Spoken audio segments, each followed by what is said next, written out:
It happened many years ago, back when I was still young and strong, working at a factory in a small northern town, the name of which I'd rather not mention.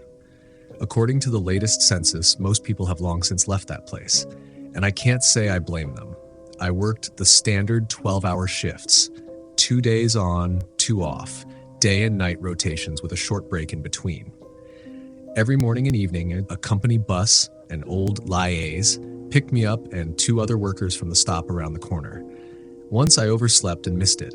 I had to walk nearly 40 minutes through the cold to get there, so ever since, I always made sure to be on time. One autumn evening, I met Katya. She worked in the second department, in the painting section. We'd chat in the cafeteria during breaks, and eventually we decided to meet after work, maybe grab a drink somewhere. That day, though, I wasn't feeling well. I'd had a slight fever in the morning, my throat was sore, and I kept coughing all through the day. But I didn't want to cancel our date. When the shift ended, everyone headed to the bus stop. I waited by the gate, expecting Katya to show up any minute, but she didn't. Soon, the crowd had thinned.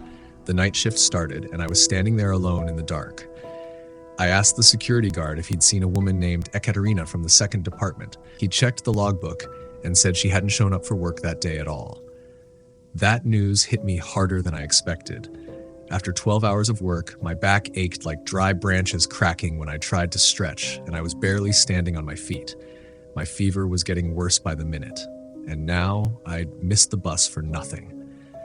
I asked for her home number and called from the payphone near the gate. She answered in a weak, stuffy voice, apologized for not warning me, and said she'd caught a bad cold. I wasn't angry. If anything, I was relieved. I didn't feel like going anywhere in that condition. But the road home was long. I didn't have money for a taxi, and the only route to the nearest bus stop led straight through the industrial zone. I decided to take a shortcut through the small residential area where young engineers from the technical university lived, and then out to the main road where the minibuses still ran this late. At the factory buffet, I had a cup of hot tea to soothe my throat, wrapped my scarf tighter, and stepped outside. The wind nearly knocked me over. My head throbbed, my temples pulsed with sharp spasms. By the time I turned behind the main workshop, it felt a little better, though my whole body ached. I walked slowly, staring at the ground, coughing and sneezing, half dazed from exhaustion. A few times I must have turned the wrong way, wandering the factory grounds like a lost soul in a maze. When I finally looked up, I realized I'd ended up by the second department, the same one where Katya worked. A few trucks were parked nearby. The place looked familiar, but I couldn't figure out how to get out. I turned back, rewrapped my scarf, shoved my hands into my pockets, and trudged on. My eyes watered, and the world seemed unreal, dreamlike. The asphalt beneath my feet felt soft, like I was floating instead of walking. My temperature must have been climbing. Fatigue pressed down on my shoulders like a slab of stone. My legs trembled under the weight, and a dull ache crawled up my spine. I quickened my pace and glanced around. The second department was now behind me, but the gate still wasn't in sight. I must have taken a wrong turn somewhere and missed the exit. Darkness was falling fast. The yard lights didn't come on, and only a few dim windows gave off a pale glow. I started to worry. I tried the nearest doors, but they were all locked. The trucks loomed in the dark, their dusty headlights staring at me like dead eyes. I called out a few times, hoping someone might hear, but the wind swallowed my voice, scraping at my sore throat. Despair set in, heavy and cold. I knew I had a fever, 38 degrees at least, maybe more. My throat burned, and I just wanted to lie down for a minute to rest my head somewhere warm. I decided that once I found the gate, I'd go straight to the medical office, borrow a thermometer, and lie down on the couch. If I had to, I'd ask them to call an ambulance. I was done walking, done getting lost between these silent factory buildings. I stumbled on, turning corner after corner, hoping each time to see the main entrance, only to find another empty courtyard, some littered with rotten pallets, others with silent trucks. And then, by some miracle, I finally reached the edge of the grounds. Ahead, beyond a small line of trees, I saw a signpost and a brick guardhouse. A light was on inside. I sighed with relief and walked closer. The sign read, District MG2. I had no idea what that meant. Maybe something to do with metallurgy. The factory specialized in metal processing, after all.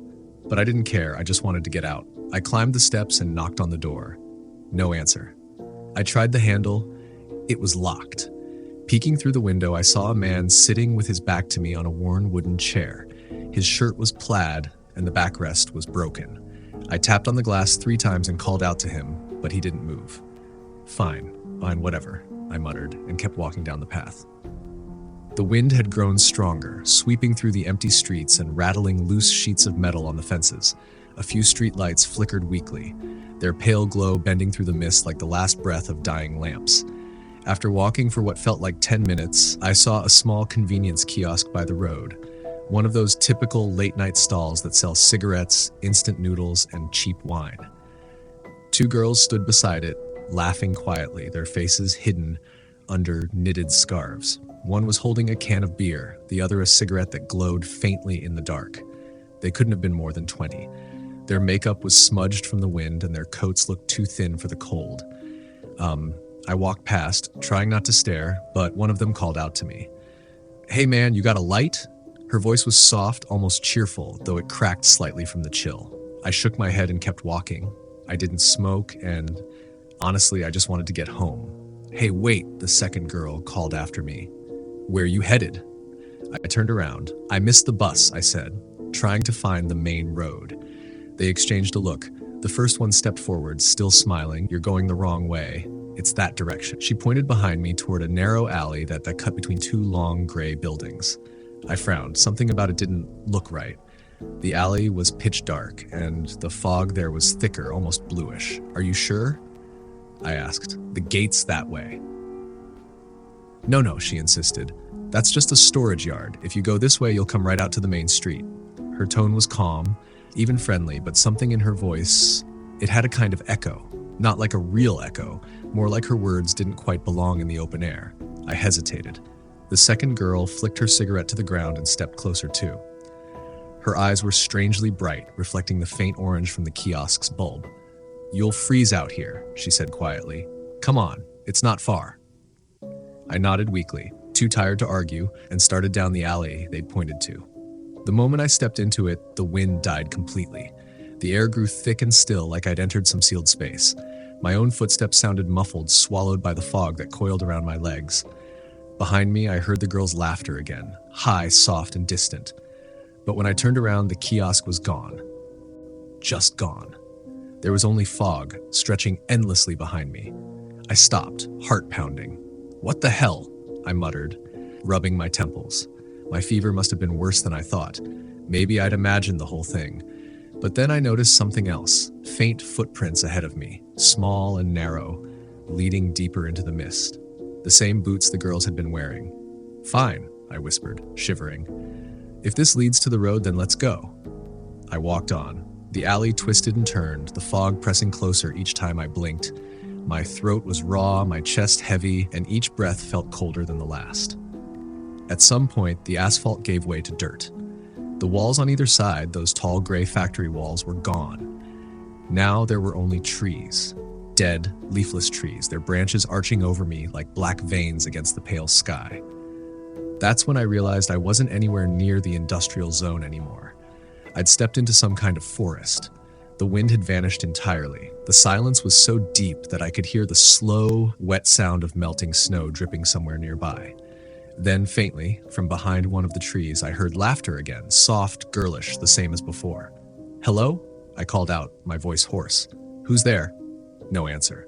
Only that same laugh, closer this time, right by my ear. I spun around, but there was no one there. I stood still for a long moment, trying to convince myself it was just the fever playing tricks on me. My hands were trembling, not only from the cold, but from a quiet dread that had begun to crawl up my spine. The laughter had stopped, replaced by a deep, eerie hush that felt almost alive. The air smelled of wet soil and rusted metal, as if something in the ground itself was rotting. I started walking again, slowly this time, following the faint line of footprints that continued through the mud. The fog glowed faintly around me, lit by no visible source, and it made the trees seem taller, their trunks bending inward like they were watching. After a while, I began to hear footsteps, light ones behind me. They matched my pace exactly. When I stopped, they stopped too. When I turned, nothing but mist. I forced myself to speak, my voice shaking. "Who's there?" Silence. Then a whisper, so close that it brushed my ear. "Keep walking." I spun around, heart hammering, but again, nothing. Only the fog, dense and pale as milk. I wanted to run, to get out of that place, but I had no idea where out even was. The path twisted endlessly, each turn leading to more trees and more mist. Somewhere ahead, a faint light flickered, yellowish, weak, like a candle behind dirty glass. I hurried toward it, stumbling through puddles and half-frozen mud. As I got closer, the light grew clearer. It came from a small wooden hut, or what was left of one. Its walls leaned inward, the roof sagged, and a crooked chimney exhaled a thin, trembling thread of smoke. For a moment, relief washed over me. A house meant people. Maybe I could ask for directions, or at least rest until the fever broke. I knocked on the door 3 times. The wood was damp and cold under my knuckles. No answer. I tried again, harder this time. The door creaked open by itself. Inside, the air was warmer but thick with the smell of old ashes and something sweet like spoiled fruit. A dim oil lamp burned on the table, its flame swaying gently, even though there was no wind. "Hello?" I called. No reply. The room looked empty, except for a chair in the corner and something lying on it. An old, faded work jacket. I stepped closer and froze. It was my jacket, the same factory logo stitched on the sleeve, the same tear on the pocket I'd made a few months ago with a metal hook. I touched it. It was dry, as if it had been there for years. My breath caught in my throat. My heart was pounding so hard I thought I might faint. I backed away, knocking over the lamp. The flame sputtered, then went out, plunging the room into darkness. For a few seconds, I stood there, blind, gasping for air. Then, from somewhere in that darkness, I heard breathing, not mine. Slow, steady, almost calm, and then a whisper. "You came back." Something cold brushed my neck like fingers made of ice. I screamed and bolted out of the hut, crashing through branches and roots, running blindly into the fog. My lungs burned and my vision blurred, but I didn't stop until the ground beneath my feet changed, from soft earth to hard, uneven asphalt. When I looked up, I was back at the factory gate, the same one I'd been searching for hours ago. The lights were on. The guardhouse window glowed softly. I stumbled toward it, shivering uncontrollably. The guard stepped out, blinking at me in confusion. "Where the hell have you been?" he barked. "Your shift ended 4 hours ago." I tried to speak, but my throat was raw. I must have looked terrible, soaked, pale, eyes wide with fear. He sighed and helped me inside. "You're burning up?" He muttered. "Sit down before you fall." As I sat in the chair, trembling, I glanced toward the window. Beyond the fence, past the line of trees, the fog still hung thick. And for just a moment, so quick I almost doubted it, I saw 2 silhouettes standing there. Both girls, smiling. The next thing I remember is waking up in a white room, the air filled with the sharp scent of disinfectant. My throat burned, my head throbbed, and my body felt like it had been hollowed out. I was in the hospital. A nurse in a pale blue gown leaned over me, adjusting a thermometer under my arm. "You're lucky they brought you in when they did," she said softly. 40 degrees, another hour and you'd have collapsed for good." Her voice was calm, but my heart was still racing. I looked around the room. 2 empty beds, a cracked window, a calendar on the wall from last winter. How did I get here?" I asked. "The factory guard called an ambulance," she replied. "He said you came to the gate late at night, sick and confused. You fainted before he could even ask your name." I tried to sit up, but my body refused to move. My muscles ached like I'd run a marathon. The nurse pressed a hand on my shoulder. "Rest," she said. "You'll feel better soon." She left, closing the door behind her, and I lay there staring at the ceiling, trying to piece together what had happened. The fog, the hut, the girls. Could it all have been a dream? A fever hallucination? It made sense. The doctor later confirmed I'd had severe pneumonia, high fever, dehydration. Hallucinations weren't uncommon in that state. And yet, a few days later, after they discharged me, I decided to stop by the factory to pick up my things. The guard on duty wasn't the same one who'd found me, but he recognized me immediately. "You're the guy who got lost," he said, half smiling. "Gave everyone a scare." I nodded weakly. "Do you know where the old guardhouse is? The one near the MG2 sign?" He frowned. "MG2? Never heard of it. There's no such section here. You sure you didn't dream that?" "I saw it," I insisted.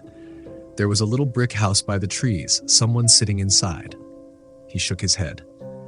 There's nothing like that anywhere on this property. I've been here 15 years. Maybe you wandered off the grounds. Maybe. But something in his tone told me he wasn't entirely sure. Before I left, I decided to take the same path I had that night, past the second apartment, through the side road, just to see. The weather was clear, no fog, no wind. I walked for 20 minutes. There were no alleys, no kiosk, no forest, only a wide, empty yard leading straight to the main gate. But as I passed the corner of the painting section, something caught my eye. A small wooden board nailed crookedly to the fence. The paint was almost gone, but in the faint daylight I could still read the letters carved into it. I froze. The air around me seemed to grow colder again, and for a split second, barely long enough to doubt my own sanity, I thought I heard laughter. Two voices. Soft. Familiar. When I turned, there was nothing there but the quiet hum of the factory and the distant echo of machinery. Still, I didn't take that shortcut ever again. Epilogue. A few months later, I heard that the second department had been shut down for safety violations. They said parts of the old structure had been unstable for years. When they began clearing out the area, the workers found a small wooden hut beyond the fence, half buried in the dirt.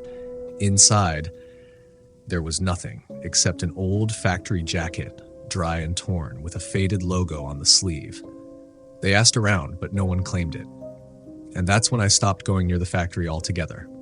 I moved away soon after, but sometimes, when the weather turns cold and the fog rolls in from the river, I dream about that place.